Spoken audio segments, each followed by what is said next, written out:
Kamu agak kesini tuh, mukamu cuma separuh doang. Dempet nggak apa-apa kan? Yang penting celana kok kelihatan ya.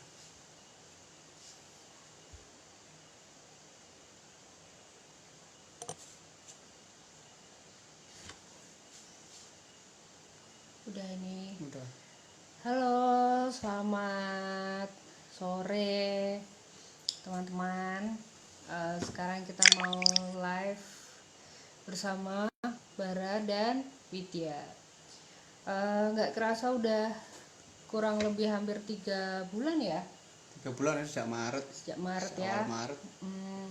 Kita melaksanakan karantina mandiri, karantina isolasi di rumah masing-masing karena ya merebaknya wabah virus corona ini.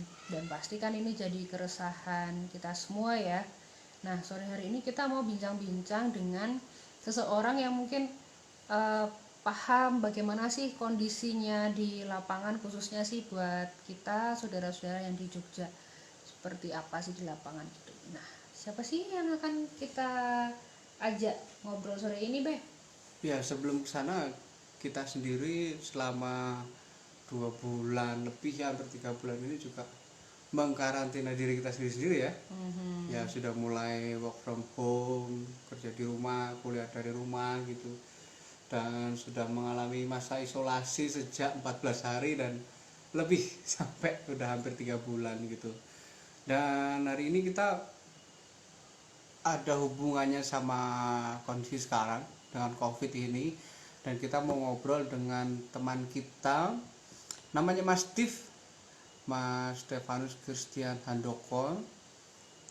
Adalah salah satu teman kita yang masih muda tapi keren, karena di usianya yang masih muda itu, yang pertama di usia yang belum ada 35 tahun, Mas Steve ini sudah meraih gelar doktoral. Nah, itu menurutku keren sih, karena nggak banyak orang yang masih muda dan bisa studi sampai setinggi itu. Terus dia juga sebelumnya dia tuh bekerja di Jakarta. Sebelumnya bekerja di Jakarta di perusahaan multinasional dan sudah punya jabatan yang cukup strategis di perusahaan besar itu. Tetapi tahun lalu itu kami ketemu dan dia cerita bahwa dia mau resign dari kantornya dan dia mencalonkan diri sebagai anggota DPRD Provinsi DIY. Nah, itu kan seru banget tuh. Biasanya kan kita anak-anak muda tuh cari yang mapan, cari yang nyaman, cari yang terjamin gitu ya, zona nyaman gitu. Tapi Mas Tiwi salah satu teman muda kita yang punya pilihan yang keren banget sih. Dan pada akhirnya memang benar-benar nekat untuk mencalonkan sebagai anggota DPRD Provinsi DIY dari Partai Solidaritas Indonesia, partainya anak muda. Dan alhamdulillah puji Tuhan, dia adalah satu-satunya caleg dari PSI yang tembus ke anggota DPRD provinsi gitu. Dan kalau nggak salah masuk ke komisi A. Kalau nggak salah komisi A itu komisi pemerintahan kayak gitu. Apalagi ya keren sih. Tapi selain itu, karena Mas Steve ini adalah anggota DPRD yang ini Mas Steve sudah bergabung nih. Welcome. Halo Mas Steve. Nah, kita langsung panggil aja nih kayaknya nih, biar kita bisa ngobrol-ngobrol nih. Yes.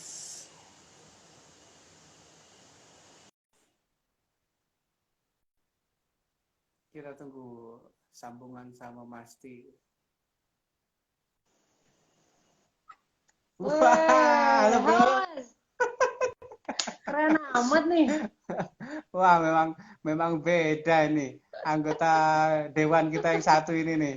Tak kira jas-jasan nih, Bro. Suara kita kedengaran jelas nggak, Mas? Jelas banget. Oke, sebentar. Suaranya Mas Steve yang... Oh. Oke, coba Mas, cek. Suara jelas banget kok. Oke, sip. Iya, Mas Steve, apa kabar nih, Mas? Kabar baik. Iya, Gimana kalian berdua? Udah gimana Mas? Kabar kalian gimana? Sehat? Ya, Alhamdulillah, puji alhamdulillah Tuhan. sehat. Iya nih. Ini kita udah Syukur. hampir 3 bulan ya coronaan ya Mas ya. Ini kalian habis puasa 1 bulan kok tambah gemuk kayaknya. Ah iya, habis lebaran makan opor. Mas Steve di mana nih Mas Steve? Nah, lagi di rumah, Di rumah di Magelang atau di rumah di sini? di rumah mertua. Oh, Mas Steve sendiri gimana kabarnya? Baik-baik kan di sana? Kabar baik. Oke, Mas, ini kan kita hampir 3 bulan ya, mengalami keresahan karena corona. Ada perubahan nggak Mas di kesibukannya Mas Tif nih? Akhir-akhir ini sibuk ngapain aja Mas? Kalau kesibukannya sih tetap tetap apa? Tetap sibuk sih, seperti biasa Tetap lah. kerja ya? Ya, kerjaan ya ada sedikit yang berubah lah. Tata Hmm, cara apa? Bekerjanya yang berubah. Kalau hmm, dulu kan hadir dalam setiap rapat di kantor. Kalau hmm, sekarang kan enggak. Kita hanya perlu online aja. Kita iya. perlu dimanapun kita berada kita bisa tetap ikut join dalam persidangan. Bahkan di Hmm, paripurna kemarin kita nggak perlu hadir, hanya sebagian aja yang hadir, sebagian lagi uh, bekerja di rumah ataupun bekerja di tempat lain gitu. Jadi itu hal yang di luar dari pakemnya lah. Kalau hmm, kita bicara sidang paripurna kan biasanya wajib hadir karena di situ ada keputusan strategis kan. Nah kemarin semenjak corona nggak seperti itu. Hanya perwakilan dari masing-masing fraksi yang hmm, hadir dan itu sesuai dengan protokol kesehatan. hmm, Ruangan paripurna kan terbatas. hmm, Jika semua hadir di tempat yang sama, uh, jarak 1,8 meter itu kan nggak terpenuhi kalau semua hadir. Jadi untuk hmm. mengatasi terus hanya perwakilan dari fraksi yang hadir di ruang paripurna, yang lainnya boleh di mana saja. Seperti itu. Oke. Berarti sama juga ya dengan kami-kami ya Mas ya, yang sekolah di rumah, kerja di rumah. Anggota dewan juga mengoptimalkan secara online juga ya. Nah, jadi kita nggak hanya apa namanya, sebenarnya nggak hanya online aja sih. Beberapa waktu terakhir ini semenjak corona kita tetap bekerja sesuai dengan job desk-nya.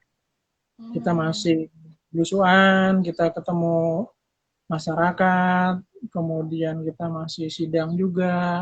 hmm, Kita tetap tetap bekerja sesuai dengan kewajibannya, kewenangan dan kewajibannya. Seperti itu. Mas oke. Steve, sharing dong. Di lapangan tuh, aku sih follow Mas Steve banget. Setiap postingan Mas Steve tuh, wah, aku selalu lihat ya.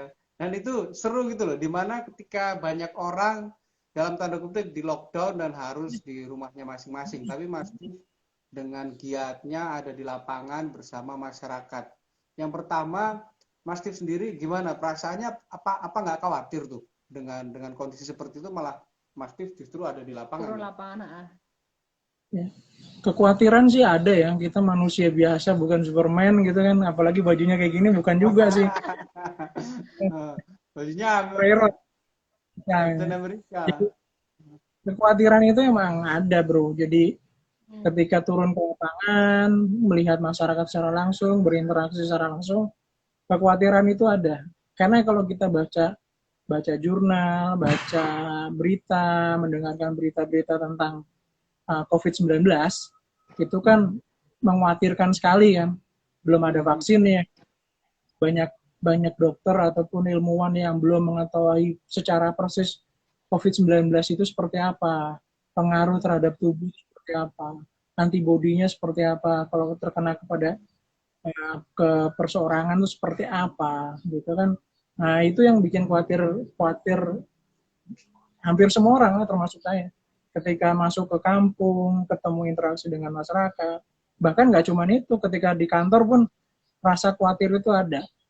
Tapi ada beberapa hal yang menjadi apa namanya standar ya, standar kesehatan bahwa kita wajib menggunakan masker, kemudian wajib cuci tangan, kemudian pressure itu udah jadi apa nama pegangan lah. Jadi misalkan kita ke lapangan, pasti di kantong itu bawa hand sanitizer lah. Minimal seperti itu. Khawatiran kita ada. Jadi Jadi protokol kesehatan tuh walaupun di lapangan tetap berjalan ya, artinya jaga jarak, pakai masker dan sebagainya itu ya. ya, jadi kita selalu melakukan himbauan kepada masyarakat ketika kita berinteraksi juga. Ketemu masyarakat, ketemu warga, ketemu sesama kita juga, dimanapun kita berada, kita saling mengingatkan lah. Jaga jarak untuk apa namanya tidak berkerumun, jaga jarak, kemudian kita harus menaikkan tingkat kesadaran kesehatan kita. Jadi kalau yang dulu cuci tangan itu nggo lah, nggo gitu. Sekarang bisa. Jadi kita keluar dari ruangan, kita masuk ke ruangan, masuk ke suatu lingkungan yang berbeda, entah itu tertutup atau terbuka, kita harus standarnya udah harus berbeda. Dulu kalau misalkan kita kunjungan lapangan, nggak ada ceritanya kita cuci tangan tuh nggak ada. Tapi sekarang hendaknya WC, kalau nggak ada tempat buat cuci tangan, cari WC, cuci tangan. Standarnya seperti dia sanitizer bawa, semprot. Mas Steve kan orang Jogja nih. Dulu juga kuliahnya di Jogja ya. Nah, jadi kan kurang lebih sudah kenal banget nih sama Jogja nih.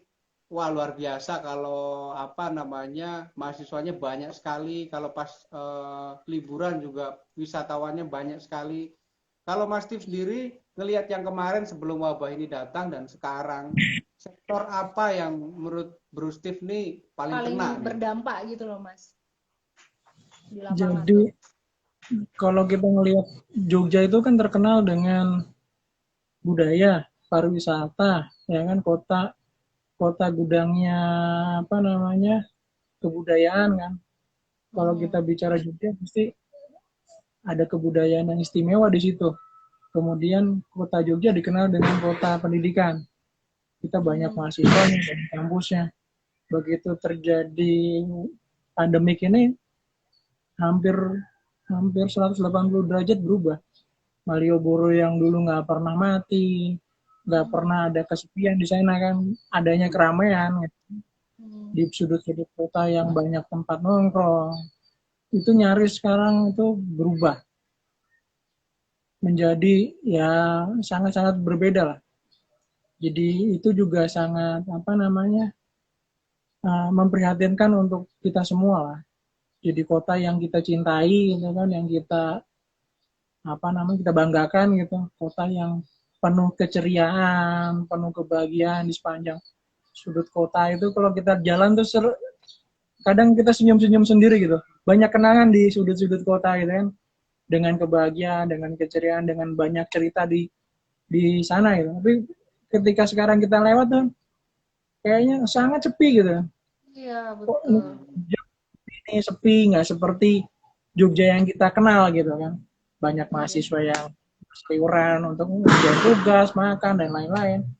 Untuk wisatawan juga sama. Jadi yang sangat terkena dampaknya sekarang ya informal juga sangat terkena dampak. Walaupun semua sektor kena, tapi kalau Jogja kita ngelihat secara kasat mata gitu kelihatan ya industri pariwisata yang kena. Wisata, Jadi ya. ya, dari kalau kita bicara sektor pariwisata di belakangnya kan banyak perekonomian yang bergantung ke sektor pariwisata, kuliner, transportasi, travel, macam-macam lah bisnis-bisnis yang terkait dengan apa? Terkait dengan dunia apa? Dunia pariwisata Jogja. Jadi kalau kita muter-muter tuh kayaknya berapa kali naik motor, muter-muter gitu kan. Jogja kok kayak gini gitu. kayak kalau apa kalau kita ingat Sobat Amber, jadi rasanya tuh kayak gimana gitu hatinya Ambiar gitu itu kan. yang Biar gitu nggak cuma gara-gara apa eh, apa namanya kondisi ini gitu kan. Jadi kok kayaknya Jogja tuh berubah sekali gitu. mungkin kalau dibandingin sama kota-kota lain yang biasanya sepi, lalu kan hanya berkurang aja nih keramaiannya ya. Tapi kalau Jogja ini tiba-tiba nggak ada mahasiswa, tiba-tiba nggak ada wisatawan tuh kayaknya aneh sekali gitu ya. Bener bro. Jadi kalau biasa suka ngopi gitu kan di angkringan, nongkrong di Oh, angkringan, nggak boleh. nyantai.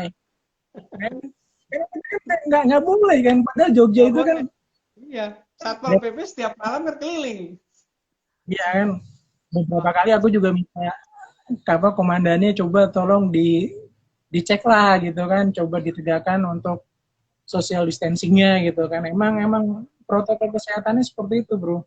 Jadi kita emang harus mengurangi kerumunan. Gitu. Jadi kalau ngelihat kondisi kayak gitu kan rasanya tuh kita kangen sekali gitu kan Jogja yang dulu gitu. Betul. Berapa kali kita nongkrong kan, kita pernah nongkrong di tempat-tempat di pinggir jalan, rasanya kan Asik. kayak gimana gitu. Iya. Jadi mudah-mudahan Mas, segera. ini kan per tanggal 25 Mei kemarin, kita lihat data itu Hmm, di Jogja yang positif itu sudah 226, dengan hmm, yang dirawat 93, sembuh 125, yang meninggal 8 orang. Nah, kalau di lapangan sendiri sih Mas, kan kita semua nih sebenarnya berharap agar kalau tadi Mas Tiff bilang yang tadinya Jogja itu rame, semoga kita bisa kembali kayak gitu lagi, normal lagi gitu. Tapi di lapangan dengan angka yang lumayan seperti itu, apakah masyarakat itu cukup apa ya tertib nggak sih Mas kalau di lapangan sendiri yang Mas Tiff lihat, atau masih ada yang bandel-bandel juga sebenarnya di Jogja gitu? ya kita nggak bisa bilang 100% Jogja itu uh, sesuai dengan standar yang diharapkan kan. Kita bisa ngelihat kondisi Jogja itu kan sangat-sangat heterogen ya, latar belakangnya, latar belakang pendidikan, ekonomi dan macam-macam lah. Jadi kalau kita ngelihat di lapangan ya nggak 100% yang seperti yang diharapkan. Tapi kita percayalah sama warga Jogja, mereka punya punya apa namanya tingkat pemahaman yang cukup lah bahwa COVID-19 itu berbahaya, berbahaya bagi diri sendiri, bagi keluarga, dan bagi lingkungan sekitar. Kalau mereka tidak bisa menjaga kondisi kesehatan masing-masing. Protokol kesehatan itu penting. Kalau melihat di lapangan, apakah semua sudah pakai masker sih belum. Kalau kita melihat, tapi sudah menuju ke arah bahwa mereka sudah sadar lah bahwa pakai masker itu menjadi suatu kewajiban. Jadi udah nggak ada alasan lagi kalau keluar nggak pakai masker gini ya. Udah kayaknya sepertinya udah. Enggak. Karena kalau kemarin kan harga masker itu mahal kan. Sekarang kan masker yang murah juga ada dan masker buatan sendiri juga sekarang banyak apa banyak orang dengan kreativitas sendiri-sendiri gitu membuat masker yang model-model sesuka hatinya mereka lah. Dan itu bisa digunakan juga sih. Kita nggak harus melulu menggunakan yang lapis 3 yang standar standar medis gitu. Karena kita kita apa namanya sepakat lah kalau yang apa namanya masker medis itu digunakan oleh tenaga medis gitu. Karena kita hingga sekarang kan masih kesulitan juga ya untuk mendapatkan masker-masker standar medis gitu. Supaya itu tidak apa namanya mempersulit tenaga medis untuk mendapatkan itu ya. Ya kita pakai yang non standar medis lah. Gitu. Kayaknya Kalian nih bro, gimana? gimana? Gimana? Gimana? Kalau kalian gimana? Kalau ngelihat Jogja sekarang gimana? Nah, justru itu kan yang paling bro tadi kan bilang tuh yang paling berdampak itu kan informal ya. Kalau apa namanya karyawan-karyawan swasta ataupun karyawan kantoran kayak Widya misalnya, ya kerja di rumah juga masih dibayar bro. Tapi kalau kalau tukang beca, terus pedagang-pedagang di jalan itu kan sama sekali nggak dapat pendapatan. Dan akhir-akhir ini di UGM itu kan sekarang udah banyak orang bahasa bahasa Jawa nih tetek dulu bro. Apa Banyak orang di pinggir jalan di trotoar tuh loh Mas. yang mengemis tuh loh. Iya, iya. Nah, kalau dari pemerintah sendiri distribusi bansosnya atau bantuan-bantuan langsung tunai untuk masyarakat itu sekarang udah sampai mana gitu atau udah prosesnya Jadi sejauh mana? beberapa kali aku coba muter-muter kan ke Sleman, Bantul, Gunung Kidul gitu kan, beberapa wilayah kita coba coba lakukan monitoring lah, monitoring mengenai pembagian bansos. Nah, kalau kita melihat dari pemerintah di level paling bawah juga mereka sudah apa namanya aware lah bahwa kasus ini harus segera mungkin untuk diperhatikan gitu kan. Yang terdampak banyak, nggak cuman kelas-kelas tertentu gitu. Apakah golongan A, B, C yang terkena? Enggak. COVID ini berbeda dengan kondisi bencana yang sebelumnya pernah terjadi di Jogja. Jadi hampir merata semua semua sektor kena gitu. Kalau yang tadi disebutkan informal kena, kemudian bagaimana langkah-langkah yang dilakukan oleh pemerintah kalau yang saya lihat dengan keterbatasan yang ada mereka sudah melakukan. Jadi kalau kita melihat bisa nggak sih pemerintah itu mensupport 100%? Kalau dengan kondisi anggaran yang kita miliki dengan berat hati ya kita akan kesulitan. Kalau kita pemerintah daerah diminta untuk mensupport terus ya berkelanjutan terus itu akan sangat berat. Kita tahu sendiri anggaran kita sangat kecil gitu kan, nggak seperti DKI yang sama-sama provinsi ya, sama-sama levelnya tingkat 1 gitu, punya anggaran yang cukup cukup besar gitu untuk digunakan untuk kegiatan sosial. Tapi kita percaya dengan kepemimpinan Pak Gubernur ini sebagai sultan kita juga, dia punya kebijakan atau punya kebijaksanaan sebagai seorang raja maupun seorang gubernur, dia memimpin pemerintahan ini lebih baik lah. Gitu. Dan kita juga sebagai anggota dewan punya porsi untuk mengawasinya gitu. Jadi ada eksekutif, ada legislatif, kita sebagai anggota dewan ber-55 ini memonitor lah kinerja mereka, kinerja di teman-teman di eksekutif. Dan beberapa kali dalam pertemuan yang saya ikuti gitu, ya saya coba menangkap lah apa sih yang sudah dilakukan oleh kawan-kawan di eksekutif untuk membantu masyarakat di bawah.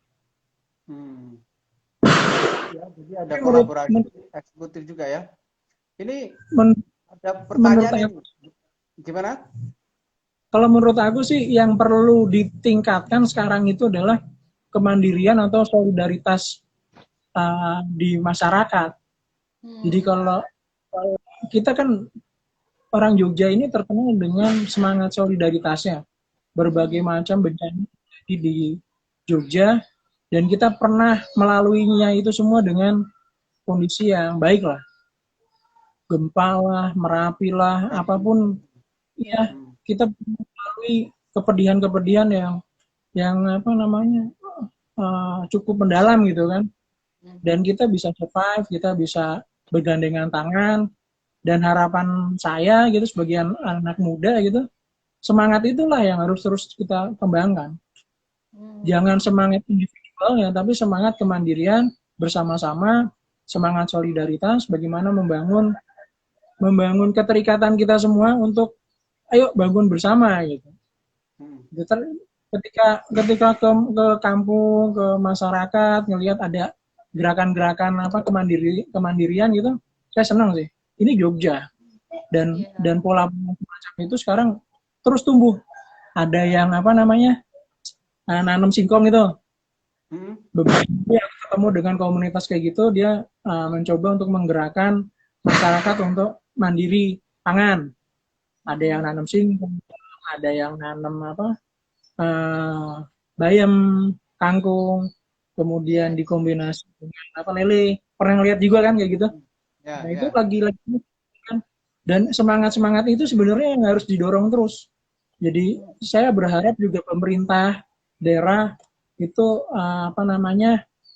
memberikan dorongan nggak cuman sekedar pembiayaan sih sebenarnya, tapi edukasinya. Waktu ke Kota Gede, ke Purbayan, di kelurahan di Purbayan, di situ ada bro, bagus tuh. Bu Lurahnya itu dia memberikan contoh bagaimana membangun budidaya kangkung sayur-sayuran lah. Sayur-sayuran di ember, ada lele di Purbayan itu. Dan saya waktu itu ada hadir dari SKPD-nya, dari Kominfo, kemudian ada unit-unit di pihak eksekutif yang hadir juga, dan saya minta pihak Kominfo itu untuk coba meliput kemudian memviralkan bagaimana sih sebenarnya cara masing-masing masyarakat itu bisa tetap mandiri gitu. Dengan lahan yang sempit, dengan situasi yang seperti ini, lahan yang sempit, tapi tetap punya keyakinan kita bisa survive. Kalau kita mengandalkan bantuan kan kita nggak mungkin kita terus mengandalkan bantuan. Harusnya kita mengajarkan mereka untuk tetap survive. Nah, salah satu caranya ya tadi itu kemandirian dalam hal pangan. Nah, di Purbayan itu Bu Lurahnya kemarin aku lihat sendiri dia mempresentasikan bantuan dari, kalau nggak salah aku boleh nyebut kampus ya. Jadi ada kalau nggak salah dari UGM gitu membantu ke Kelurahan Purbayan, benihnya, kemudian embernya ya. Bibitnya, benih, bibit, kemudian wadahnya. Nah, itu nanti dipresentasikan ke masyarakat untuk ditiru. Dan bayangkan kalau ilmunya itu diduplikasi dan semua kelurahan tahu caranya, kemudian semua masyarakat tahu caranya, dan didukung oleh pemerintah dengan kemudahan-kemudahan tentunya.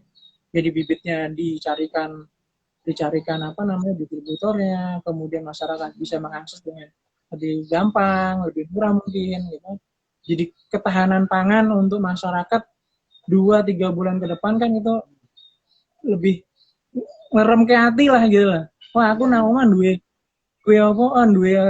lele. Oh, nang omah aku duwe sayuran. Udah ini nih. Pas esok nih berapa bulan, kalau singkong kan sekitar 3 bulan mungkin aku dapat singkong, beras mungkin masih punya sedikit banyak gitu kan. Terus kebutuhan yang lain yang pokok gitu kan, aku punya protein dari lele, sayuran aku punya, dengan media tanam yang sangat-sangat sederhana. Aku juga sampai niru bro, so aku tunjukin. Seru nih.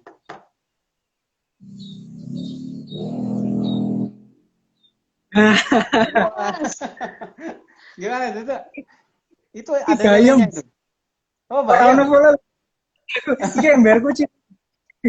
Ini embernya kecil, tapi di dalamnya itu ada bayam, bro. Nah. Terus di bawahnya apa, Mas? Gak ada apa-apa. Cuman ada teknik air, kemudian pakai tisu, bibitnya ditaruh di atas gitu. Udah sederhana sekali gini. Kan ada banyak cara tuh di teman-teman sharing tentang cara nanam organik ya. Nah, ini yang paling simpel. Dan menurutnya ini bisa ditiru di semua rumah gitu kan, dengan media yang seperti ini gitu, beberapa biji. Nah, mungkin kalau yang lebih besar bisa ditambahi bibit lele gitu.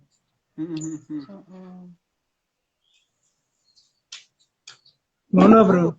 Itu di belakang kolam apa itu bro? Itu kayaknya banyak itu kalau panen. Punya mertua tapi. Jadi di sini ono mujair, nila. Kan. Mas Tim, tapi di sisi lain kan memang banyak dampak akibat negatif atau kerugian dari corona. Tapi ketika kita lihat sisi positifnya, seperti tadi Mas Tim contohkan, ternyata tuh banyak terobosan-terobosan baru yang sebelumnya tuh kita nggak terpikirkan sama sekali gitu. Misalnya ketahanan pangan tiap rumah, ternyata kerja atau sekolah bisa lewat online dan lain sebagainya gitu. Gimana Mas Tim menanggapinya nih? Ya nggak sih? Ada hal-hal menarik ya? Kalau menurutku ada sedikit pergeseran yang sangat luar biasa ya. Kalau Renal cerita tentang pergeseran ekonomi kan, ada shifting ya. Kami dia cerita. Kalau ini sebenarnya benar-benar shifting yang sangat luar biasa, berubah gitu ya. Semua orang dipaksa tanda kutip ya untuk paham dunia yang sebelumnya mereka belum tahu gitu. Online. Misalkan UMKM yang kemarin kemarin apa namanya tetap bertahan dengan tanpa adanya teknologi, sekarang mau nggak mau dia harus belajar juga bagaimana sih menggunakan Facebook, bagaimana menggunakan Twitter, Instagram, ataupun jualan di e-commerce. Mereka mau nggak mau harus belajar juga kan. Dan itu apa namanya menarik juga ya. Jadi apa namanya apa emang tuntutannya ke arah ke sana kan, semakin ke depan teknologi itu penting. Dan dengan kondisi COVID-19 seperti ini, yang bisa menjembatani semua itu adalah teknologi. Social distancing udah menjadi protokol kesehatan yang nggak bisa ditawar-tawar kan. Harus seperti ini, berjarak, tidak boleh berkerumun. Nah, bagaimana mensiasati itu? Teknologi. Nah, teknologi itu sekarang ini mau nggak mau harus dipelajari. Dan waktu kemarin kalau kita apa namanya belajar, nggak kebayang kan dulu. Saya aja nggak kebayang gitu kan, pulang ke rumah ngajarin anak-anak, ngerjain PR, tugas, kemudian kirim seperti itu kan. Itu hanya anak SD kan, anak SMP, SMA mungkin sejenis juga, anak kuliah juga sama. Dan dunia perekonomian kita juga sekarang berubah juga. Yang tadinya offline, sekarang bergeser ke online. Yang mau bertahan harus bisa ke online. Tapi menjadi catatan nih Bro Bara. Gimana? Kita tidak bisa memaksa mereka kawan-kawan yang tadinya di offline apa namanya di konvensional untuk paham 100% dengan teknologi IT ya. Bagaimana kita jualan di online. Nah, itu yang menjadi tantangan kita sebenarnya, Bro. Jadi orang yang masih muda mungkin akan sangat mudah. Oh, gue bisa kok jualan e-commerce, aku bisa kok jualan di online. Tapi bagi teman-teman UMKM yang sudah sepuh, yang sudah berusia lanjut, ini kan tantangan. Nah, sebenarnya di situ celah bagi teman-teman untuk meningkatkan solidaritasnya. Jadi teman-teman di Jogja ini kan banyak orang IT kan, terkenal dengan IT yang cukup hebat lah di Jogja itu komunitas-komunitasnya banyak. Kemudian kampus-kampus yang apa namanya berlatar belakang teknologi juga banyak. Nah itu harus ditingkatkan lagi solidaritasnya untuk membangun apa namanya membangun ekosistem yang tadi ada orang konvensional, orang-orang UMKM yang tidak tahu tentang teknologi. Nah itu digandeng. Nah harusnya itu tugas dari kawan-kawan yang memiliki kemampuan itu. Jadi kita tidak bisa nuntut, ini harus UMKM ataupun informal harus bisa. Nah ini kan kita egonya sendiri, egoisan kita kan. Nah sebisa mungkin dalam kesempatan ini, gitu, saya juga meminta buat kawan-kawan yang paham teknologi untuk membantu apa namanya sektor-sektor informal yang membutuhkan pemahaman terkait dengan bagaimana sih berusaha di online. Monggo digandeng lah, gitu. Digandeng gimana sih caranya yang baik berbisnis di online. Gitu bro. Jadi kita membuat solidaritas digital lah kira-kira gitu ya. Bagaimana orang-orang yang tidak terdigitalisasi ini kita bisa rengkuh gitulah. Nah ini ada ya, salah satu pertanyaan nih dari akun okiwa.co. Nah ini berkaitan sama keanggotaan Bro Steve di legislatif di DPR nih. Apakah dengan online mempengaruhi dalam penyampaian pendapat? Apakah jadi terkendala? Nah ini gimana nih? Oh enggak sih, nggak ada problemnya. Jadi biasanya kan kita sebelum apa namanya sebelum membahas hal yang strategis kita kan ada pembicaraan dengan sesama anggota kan, dengan level di tingkatan fraksi atau di komisi kita ada pembicaraan. Jadi kita sebelumnya ada pembahasan semacam ini. Nah, ada masukannya apa? Jadi sebenarnya nggak ada hambatan. Kalau misalkan sangat urgent dan kita harus ketemu ya kita ketemu. Jadi COVID-19 ini tidak menjadi alasan buat kita ber-55 ini, khususnya buat saya pribadi ya, nggak ada alasan bahwa COVID-19 menghambat anak muda ini bekerja sebagai anggota dewan, nggak ada alasan. Jadi online untuk menyampaikan pendapat ya tetap aja bisa. Jangan kita obrolan di fraksi, obrolan di komisi, beberapa kali kita ada diskusi di online juga, via Zoom, via yang lain juga, WA, ada komunikasi yang strategis juga membahas situasi kondisi di Jogja. Kalau perlu datang ya baru kita datang. Artinya ada kenormalan yang baru ya. Tadinya kan kita pikir, wah nggak bisa kita rapat online tuh, nggak bisa, kita harus ketemu nih. Kita nggak bisa nih kuliah online gitu. Internet lah, sulit lah, kendala-kendala macam lah. Sekarang semua orang dipaksa untuk bisa dan mau gitu ya. Itu kan kira-kira kayak dulu zaman jalan tol gitu ya, ketika pemerintah tidak bikin pembayaran cashless, semua orang kan nggak mau tuh. Tapi ketika dipaksa semua orang harus pakai kartu, jadi semuanya mau nggak mau harus shifting ke situ gitu ya. Tapi kenyataannya kan tidak semua sektor bisa shifting ke digital. Misalnya, aku sih nggak membayangkan bro, pariwisata di Jogja atau pariwisata pada umumnya lah. Bagaimana kita bisa mengatur pariwisata itu dengan protokol kesehatan. Aku sih nggak membayangkan Malioboro yang tadinya penuh sesak itu, lalu kita harus misalnya masuknya bergantian atau apa tuh. Bro, kira-kira ada bayangan nggak kita ke depan ini pariwisata gitu gimana tuh ya akhirnya ya? Ini pilihan sulit bro, jadi nggak ada pilihan yang lebih baik dibandingkan kita mematuhi protokol kesehatan. Jadi nggak ada pilihan. Aku mau pilih kredit nih, mau pilih berkerumun. Terus aku mengabaikan kondisi protokol kesehatan, nggak bisa. Kalau kita pengen tetap beraktivitas, menjalankan roda perekonomian, kita harus sangat ketat dan kita harus sama-sama sepakat bahwa protokol kesehatan itu harus dipatuhi bersama. Jadi bayangannya gimana Malioboro yang begitu kreditnya padat, kita mau beli barang tuh senggol sana senggol sini, kan serunya di situ. Ini juga tantangan buat pemerintah daerah bagaimana mengatur. Kalau kita ngelihat pemerintah daerah di sebelah, ada pasar yang jualannya tuh di jalan kan gitu, ada di provinsi sebelah gitu, berjarak gitu 2 meter 3 meter. Ya mungkin juga di Malioboro juga mungkin aja jika emang dibuka untuk kan ada plan tanggal 28 ada arah ke sana kan, new normal gitu kan. Jadi 28 Juni atau 28 apa nih? 28 Mei. Sudah akan dibuka lagi? Jadi ada kalau saya lihat di beberapa tulisan gitu, aku belum dapat konfirmasi secara resminya ya. Tanggal 28 itu akan ada tanda kutip ya, percobaan untuk new normal gitu. Entah lokasinya di mana gitu. Jadi emang protokol kesehatan itu harus dipatuhi, nggak bisa menjadi tawar-menawar gitu.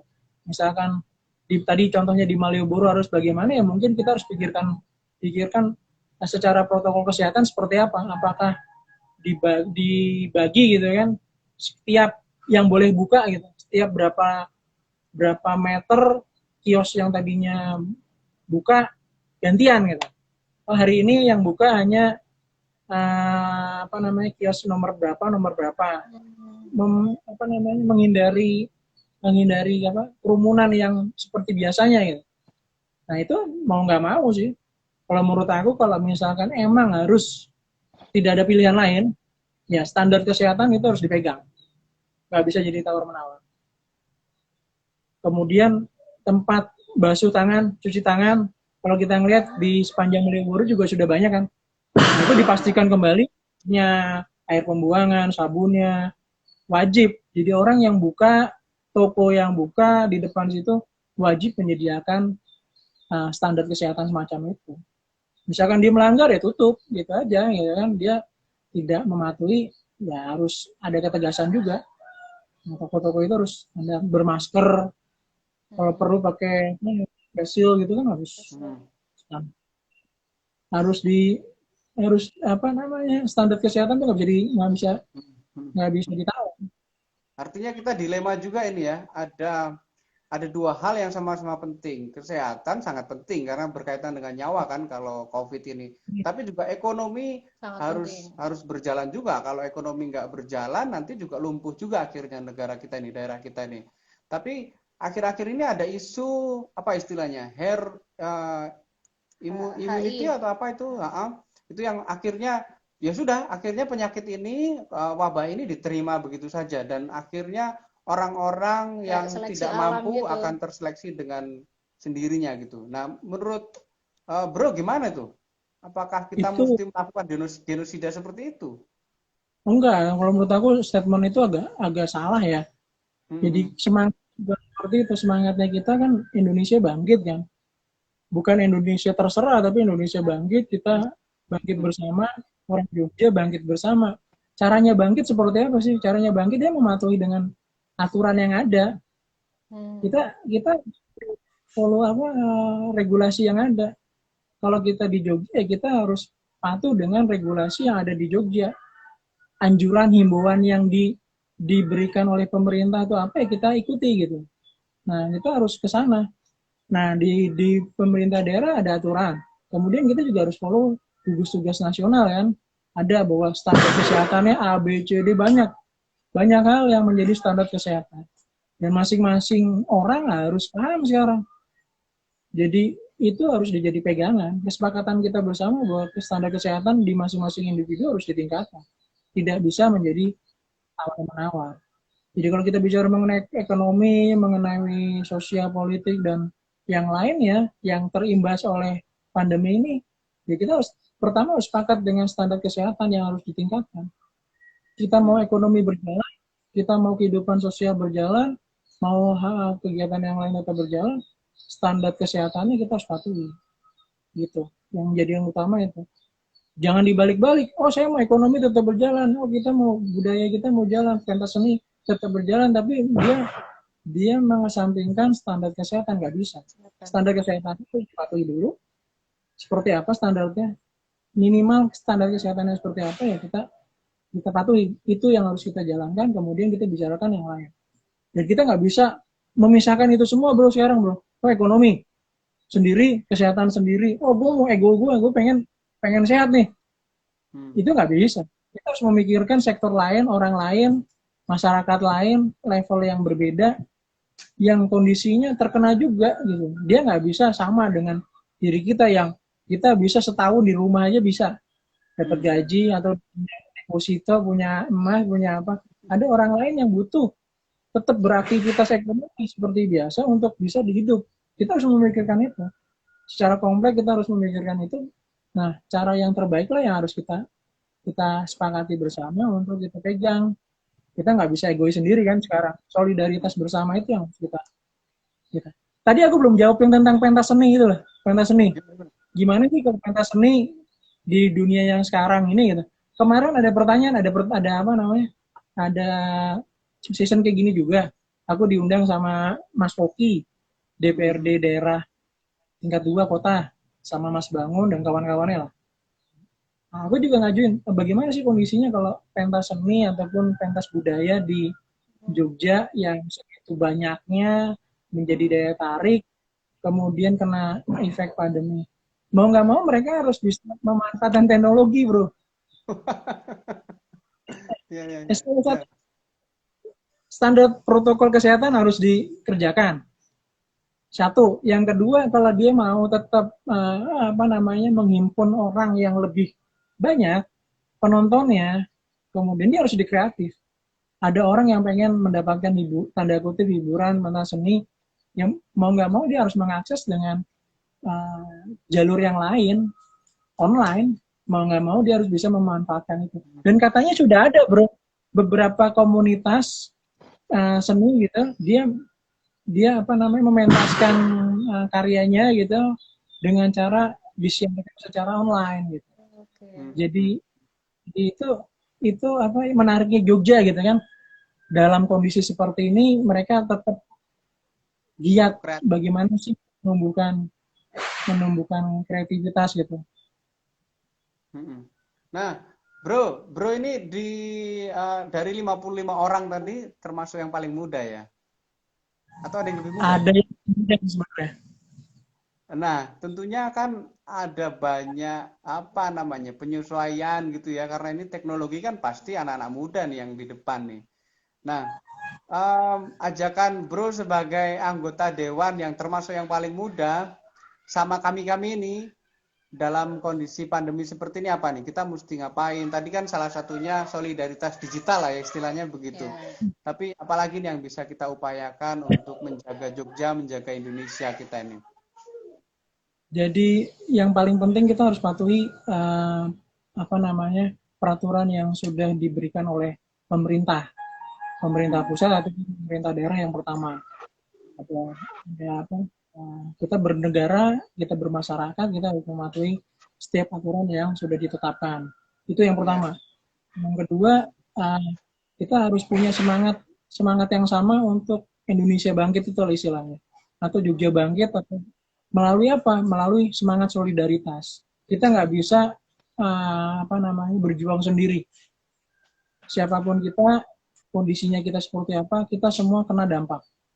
Jadi yang bisa mempertahankan kita tetap apa namanya tetap berputar, ya kita harus punya semangat solidaritas itu.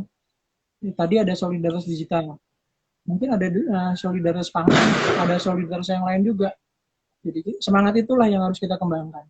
Kita nggak bisa hanya bergantung kepada satu orang, dua orang, ataupun dari pemerintah aja, tapi semangat kemandirian, semangat solidaritas itu yang harus terus dikembangkan. Jadi ajakan buat teman-teman selain protokol kesehatan tentunya, protokol kesehatan kan nggak bisa ditawar. Tentang jaga kesehatan, cuci tangan, menggunakan masker, itu udah nggak bisa ditawar lagi lah. Pak, saya nggak punya masker, pakai baju diangkat gini, itu udah standar dah, jadi nggak ada tawar-menawar. Mau keluar, maskernya habis. Ya gaya zaman kita dulu kan, pakai ninja, pakai kaos, angkat, udah seperti itu. Terus, itu nggak bisa protokol kesehatan, kita harus patuhi mengenai protokol kesehatan, itu nggak bisa ditawar. Jadi semangat solidaritas itu harus terus dikembangkan. Kalau kita punya ilmu apa, sharing. Kita punya pengetahuan apa, kita sharing. Bantu kawan-kawan atau lintas generasi, lintas sektor untuk berkembang bersama. Harapan Bro yang terakhir untuk kondisi ini gimana nih? Apa yang mesti kita jaga? Harapannya Bro Steve dalam kondisi seperti ini apa nih? Harapannya sih segera berakhir Bro, COVID-19 ini. Ya. Oke, kita saling mendoakan Mas, semoga semuanya sehat dan semuanya cepat berlalu ya. Ya. Jadi harapan saya sih COVID-19 segera berlalu dan berharap semua masyarakat khususnya di Jogja, di daerah istimewa Yogyakarta ini taat dengan peraturan yang ada dan mematuhi segala protokol kesehatan yang dihimbau oleh pemerintah. Jadi kita percaya dengan protokol kesehatan itu bisa menjaga diri kita, menjaga keluarga, menjaga lingkungan kita. Dan dengan kondisi yang semacam itu mungkin COVID-19 segera mereda, perekonomian kembali normal, walaupun kata orang-orang tidak bisa 100% seperti sebelum COVID, tapi mudah-mudahan membaik lah. Seperti itu. Dan harapannya anak muda nggak cuma diem di rumah, tapi ikut membangun solidaritas di masyarakat lah. Gotong royong di masyarakat gitu. Oke. Wah, asik banget sebenarnya. Sebenarnya masih banyak loh Mas Steve pertanyaan-pertanyaan nih, karena tadi introduksiku itu buat teman-teman dan ini akan diunggah di YouTube juga, banyak hal menarik dari Mas Steve gitu yang loh. bisa diobrolin. Mungkin next time kita bisa cerita-cerita sama Mas Steve tentang hal-hal lain. Kita sambung lagi ya Mas ya. Siap. Oke. Terima kasih banyak loh. Mas Steve, thank you. Ya, thank you dan sukses buat segala aktivitasnya di kedewanan dan selalu jaga kesehatan, Bro dan keluarga, anak istri, keluarga, sehat orang tua. Selalu. Semoga sehat semua ya. Dan mudah-mudahan kita bisa ketemu langsung nih. Ngobrol-ngobrol langsung ya. Iya. Siap Bro. Jadi mudah-mudahan lah segera kita bisa ketemu ketika kondisi sudah membaik. Terima kasih udah diundang di channelnya Terima Bara. kasih. Terima kasih. Sip. Saling mendoakan. Sampai jumpa ya Mas Steve. Terima kasih. Salam buat Thank keluarga. you. Dah.